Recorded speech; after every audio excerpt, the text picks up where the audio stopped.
उत्तराखंड में पिछले एक महीने से बीजेपी में बदलाव की खबरें काफी चर्चाओं में है।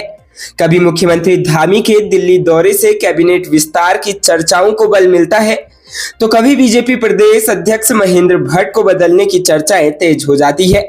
इन सब सवालों को लेकर अब तक ऊहापोह की स्थिति बनी हुई है। आज भाजपा प्रदेश अध्यक्ष महेंद्र भट्ट लंबे समय बाद देहरादून पहुंचे। ऐसे में इन सब मुद्दों पर महेंद्र भट्ट ने विस्तार से बात की। महेंद्र भट्ट ने कहा, प्रदेश में नए प्रदेश अध्यक्ष की प्रक्रिया गतिमान है। उन्होंने कहा, चुनाव अधिकारी जो भी दिन तय करेंगे उस दिन नामांकन करवाया जाएगा। भट्ट ने कहा, पार्टी का निर्णय सबको स्वीकार्य होता है। उन्होंने कहा, बीजेपी एक अनुशासित पार्टी है, सभी फैसलों में यह देखने को मिलता है। बता दें, लंबे समय से उत्तराखंड में कैबिनेट विस्तार से पहले प्रदेश अध्यक्ष बदलने की बात की जा रही है। इसे लेकर दिल्ली में बीजेपी हाईकमान कसरतों में जुटा हुआ है। उत्तराखंड बीजेपी के वर्तमान प्रदेश अध्यक्ष को राज्यसभा भेजा गया है। उनकी नई जिम्मेदारी के बाद से ही बीजेपी में नए प्रदेश अध्यक्ष की सुगबुगाहट शुरू हो गई थी। अब एक बार फिर से प्रदेश अध्यक्ष को लेकर चर्चाएं तेज है। उत्तराखंड बीजेपी प्रदेश अध्यक्ष की दौड़ में कई नाम शामिल है। इसमें विनोद चमोली, आदित्य कोठारी, ज्योति प्रकाश गैरोला, केदारनाथ विधायक आशा नौटियाल, दीप्ति भारद्वाज का नाम शामिल है। इसके अलावा जानकार मान रहे हैं कि जैसे बीजेपी ने दिल्ली में रेखा गुप्ता को सीएम बनाकर सबको चौंकाया है, वैसे ही उत्तराखंड में फिर ऐसा कुछ हो सकता है।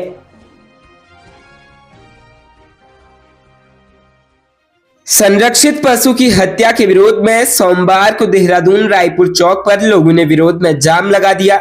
नवरात्र के दौरान हुई इस घटना से भीड़ में भारी आक्रोश है। रायपुर स्थित राजकीय पशु चिकित्सालय के बाहर जाम लगाकर लोगों ने नारेबाजी की। पशु के अवशेषों को यहां पोस्टमार्टम के लिए लाया गया है।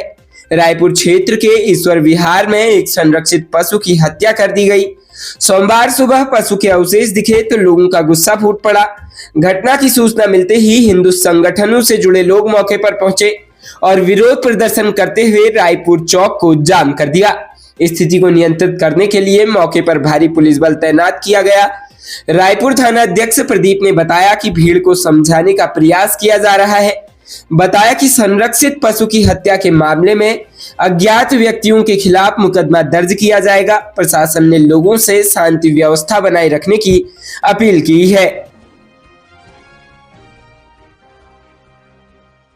राज्य उत्तराखंड में डोईवाला माजरी ग्रांट की सिंचाई नहर में एक नन्हे मासूम गिर गया। माजरी ग्रांट ग्राम प्रधान अनिल पाल ने बताया कि 2 वर्ष का सक्षम पुत्र प्रवीण निवासी माजरी ग्रांट में खेलते खेलते सिंचाई नहर में गिर गया और बहकर इंटर कॉलेज के समीप एक खेत तक चला गया। करीब 300 मीटर बहकर वह एक खेत में चला गया। खेतों में सिंचाई कर रहे किसान की नजर बच्चे पर पड़ी। हड़कंप मचने पर आसपास के लोग इकट्ठा हुए और तत्काल जॉलीग्रांट अस्पताल लेकर गए, जहां चिकित्सकों ने उसे मृत घोषित कर दिया। परिजनों को पता चलते ही परिवार में कोहराम मच गया। सूचना मिलने पर लाल तप्पड़ पुलिस भी मौके पर पहुंची। प्रदेश में देहरादून के बाद हरिद्वार जनपद में भी कुट्टू के आटे से बने पकवान खाने से कई लोगों के बीमार होने का मामला सामने आया है। हरिद्वार के लक्सर क्षेत्र में 18 लोगों के बीमार होने की सूचना है, जिन्हें अस्पताल में भर्ती कराया गया है। मामले की जानकारी मिलते ही स्वास्थ्य मंत्री धन सिंह रावत भी हरिद्वार पहुंचे और जानकारी ली। जानकारी के मुताबिक निरंजनपुर गांव के सुनील और उसके परिवार की अंकिता, रिया, रितिका, सरोज, वैभव, सालू, उषा, वृदा, अंकिता और निधि ने रविवार शाम को व्रत खोलने के बाद कुट्टू के आटे की रोटियां खाई थी। बताया जा रहा है कि कुछ देर बाद ही इन सब की हालत बिगड़ गई। लोगों को चक्कर आने लगे, उल्टी और दस्त की शिकायत होने लगी। बताया जा रहा है कि हालत ज्यादा खराब होने पर इन्हें लक्सर के निजी चिकित्सालयों में भर्ती कराया गया। इसी प्रकार खेड़ी कला गांव में भी अभिषेक के परिवार में कई लोगों की हालत कुट्टू के आटे बने भोज्य खाने से बिगड़ गई। इन्हें भी निजी अस्पतालों में भर्ती कराया गया। सुनील ने बताया कि उन्होंने गांव के ही दुकानदार से कुट्टू का आटा खरीदा था। उसी की रोटियां खाने के बाद उनकी तबीयत बिगड़ गई। इस बाबत डॉक्टर जॉर्ज सैमुअल से बात की गई तो उन्होंने कहा कि सभी लोग फूड पॉइजनिंग के शिकार हैं, सभी को उल्टी की शिकायत है, इलाज किया जा रहा है। वहीं मंत्री धन सिंह रावत ने बताया कि खराब आटा बेचने वाले दुकानदारों के खिलाफ कड़ी कार्रवाई के आदेश दिए हैं। साथ ही दुकानदारों को सील भी किया जा रहा है और उनका लाइसेंस भी रद्द किया जाएगा ताकि भविष्य में कोई ऐसा न कर सके। वहीं अब खाद्य विभाग में 15 और कर्मियों को लगाकर हरिद्वार, देहरादून की दुकानों के सैंपल लिए जाएंगे। बता दें कि देहरादून में आज सोमवार 31 मार्च सुबह को कुट्टू के आटे से बने पकवान खाने से करीब 150 लोगों के बीमार होने की सूचना आई थी, जिसके बाद शासन प्रशासन में हड़कंप मच गया। मरीजों को तत्काल देहरादून से कोरोनेशन, इंद्रेश और दून अस्पताल में भर्ती कराया गया। सीएम धामी ने हॉस्पिटल में पहुंचकर मरीजों का हालचाल जाना। वहीं देहरादून के बाद हरिद्वार में भी कुट्टू के आटे से 18 लोगों की तबीयत बिगड़ने की खबर है, जिसके बाद स्वास्थ्य मंत्री डॉक्टर धन सिंह रावत हरिद्वार पहुंचे। स्वास्थ्य मंत्री धन सिंह रावत ने बताया कि हरिद्वार सीएमओ को मौके पर भेजा गया है, वो उनसे लगातार संपर्क में है। राज्य उत्तराखंड में मुख्यमंत्री पुष्कर सिंह धामी सोमवार 31 मार्च को यूपी के बरेली में पहुंचे। यहां उन्होंने समान नागरिक संहिता को लेकर फिर से बड़ा बयान दिया।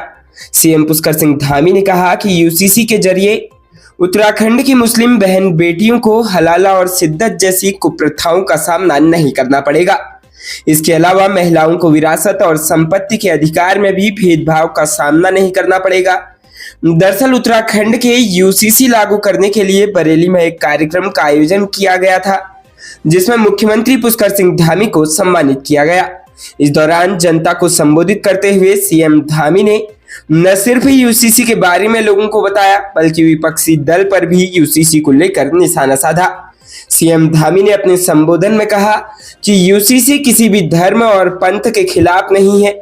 यूसीसी समाज की कुप्रथाओं को मिटाकर समानता से समरसता स्थापित करने का उपाय है। इसमें किसी भी धर्म की मान्यताओं को समाप्त नहीं किया गया है। सीएम धामी ने कहा कि कई लोगों ने समान नागरिक संहिता में लिव इन के प्रावधानों को लेकर भ्रम फैलाने की कोशिश की, लेकिन वो स्पष्ट करना चाहते हैं कि लिव इन के पीछे उनका एक ही मंतव्य है कि हमारी बहन बेटियों की सुरक्षा मजबूत हो।